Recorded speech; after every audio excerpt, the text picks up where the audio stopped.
Hello అండి, అందరికీ welcome back to sir Vicky world. నేను మీ సరస్వతిని. అందరూ ఎలా ఉన్నారండి? నేనైతే చాలా బాగున్నాను.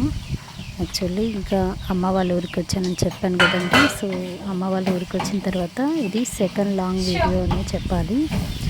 నాకైతే కానీ వీడియో షూట్ చేయడానికి కానీ అలాగే వచ్చేసి వీడియోస్ పెట్టడానికి కానీ టైం లేదండి. సో యాక్చువల్లీ ఇక్కడ signals problem, at the same time వచ్చేసి ఇంట్లో వర్క్ చాలా ఉంటుందన్నమాట.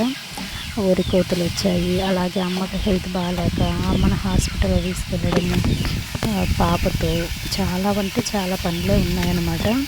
సో అందుకనేసి నాకైతే వీడియో షూట్ చేయడం కూడా నా వల్ల అవ్వట్లేదు. జస్ట్ ఇది ట్రైప్యాడ్కి పెట్టి కూడా షూట్ చేయలేదండి. జస్ట్ నార్మల్గా ఫోను అలా ఒక బౌల్కి పెట్టేసి అలా షూట్ చేశాను. సో అందుకే అంత క్లారిటీ లేదు. వీడియో కూడా ట్రైప్యాడ్ తెచ్చాను, కానీ ట్రైప్యాడ్ పెట్టి షూట్ చేసేంత టైం లేదు. మార్నింగ్ అయితే నేను ఇక్కడైతే కానీ 5:30 to 5:45 కల్లా నిద్రలేస్తున్నాను. యాక్చువల్లీ హైదరాబాద్లో అయితే మ్యాక్సిమం 6:30కి అయితే కానీ నేను నిద్రలేవను. అది స్కూల్ ఉంటే పిల్లలకు 6:15కి 6:30 కల్లా లేస్తాను. ఇక్కడైతే కానీ మోస్ట్లీ ఇంకా అమ్మ హెల్త్ బాగాలేదు కదా, ఎప్పుడు వచ్చినా నేను అమ్మ వాళ్ళ ఇంటికి అమ్మే వండి పెట్టేది. 7 వరకు కూడా నిద్ర లేసేదాన్ని కాదు, 7 to 7:30. బట్ కానీ ఇప్పుడు అమ్మకు మెయిన్ కాళ్ళే ప్రాబ్లంగా ఉంది. సో అందుకనేసి ఇంకా నేను వచ్చి ఇంకా పడుకొనే ఉంటే ఇంకా పొద్దున్నే పనులన్నీ కూడా అమ్మ చేసుకోలేదు అనేసి నేను కూడా 5:30 to 6 లోపే లేస్తున్నాను అనమాట. 5:45 కల్లా లేస్తాను. అక్కడికి కూడా నేను నిద్ర లేచేలోపే మా అమ్మ నిద్ర లేచేసి బర్రెల దగ్గర పేడ తీయడము, వాటికి నీళ్లు తాపడము, అలాగే ఎద్దుల కింద పేడ తీయడము, వాటికి నీళ్లు తాపడము, ఎద్దుల దగ్గర పని మొత్తం అయిపోతుందన్నమాట. యాక్చువల్లీ నాకు పెద్దగా అలవాట్లేదు బర్రెల దగ్గర చేయడము, పేడ ఎత్తడం కానీ అలా. సో అందుకనేసి ఇంకా ఎప్పుడన్నా అయితే కానీ ఇంకా అమ్మ ఊరికి వెళ్ళినప్పుడు తప్పని పరిస్థితుల్లో బర్రెల దగ్గర కూడా నేను బర్రెలకు నీళ్ళు తాపడం, గడ్డి వేయడం, పేడ తీయడము, కసువు తీయడం అవన్నీ కూడా చేస్తానండి. సో నేను ఇక్కడికి వచ్చిన తర్వాత అమ్మే చేస్తుందనమాట. మోస్ట్లీ నేను ఇంట్లో వర్క్స్ మాత్రం చేస్తాను. ఇంట్లో కసువు ఊడ్చడం కానీ, ఇల్లంతా నీట్గా చేసుకోవడం, అలాగే వంట చేయడము, అంట్లు తోమడం అటువంటివి నేనే చేస్తున్నాను అనమాట. బట్ కానీ మాకు ఎవ్రీడే ఆఫ్టర్నూన్ వచ్చేసి రాగి సంగటి అనేది ఖచ్చితంగా ఉండాలి. ఆ సంగటి నాకు అంత పర్ఫెక్ట్గా రాదు. సో అదైతే మా అమ్మే చేస్తుందనమాట. మీకు ఒకటి చెప్పాలండి, యాక్చువల్లీ ఏమైందంటే నేను ఎంత వంట చేసినా కానీ, అన్నం కూరలు ఇక్కడ చేసినా కానీ ఫైనల్ టచ్ మాత్రం మా అమ్మ ఇవ్వాల్సిందనమాట. అంటే ఉప్పు కానీ, కారం కానీ, పులుపు కానీ ఖచ్చితంగా ఆమె చూసి ఇది బాగలేదు, అది బాగలేదని తనే అడ్జస్ట్ చేసుకుంటుందన్నమాట.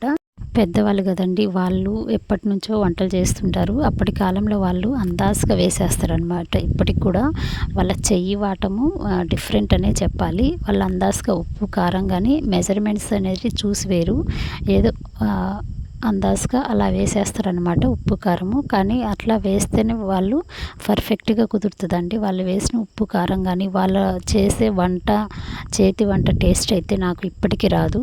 మా అమ్మ చేతి వంట టేస్ట్ అయితే నాకైతే ఇప్పటికీ రాదండి. ఆ చేతి వంట కూడా నాకు రాదనమాట. సో మనం చేస్తాం, కానీ నేను బిర్యానీలు అట్లాంటివి బాగా చేస్తాను, నాన్ వెజ్. కానీ మా అమ్మ వాళ్ళు అయితే వెజ్ కానీ నాన్ వెజ్ కానీ వాళ్ళు చేశారంటే అంతేనమాట. కరెక్ట్గా ఉప్పు కారం కరెక్ట్గా సెట్ అవుతాయి. సో అంతే కదండి, ఏమైనా కానీ వాళ్ళ పాతకాలం వాళ్ళేనమాట. వాళ్ళ చేతి వాటము మనకి ఎప్పటికీ రాదనమాట. సో నేనైతే కానీ ఎప్పుడు మా అమ్మ చేసి పెడితే తినేదాన్ని. ఇక్కడికి వస్తే కానీ వంట దగ్గరికి, నా పెళ్ళైంది కానీ వంట దగ్గరికే పోయేదాన్ని కాదనమాట. ఈవెన్ ఏదైనా ఫెస్టివల్స్ అప్పుడు, లేదంటే కానీ ఏదైనా జాతర అట్లుంటే నాన్ వెజ్ వండడంలో, బిర్యానీ కానీ నాన్ వెజ్ వండడంలో నన్నే పొయ్యి దగ్గరికి పంపిస్తారు. నువ్వే చేయిపో వంట అనేసి పంపిస్తారనమాట.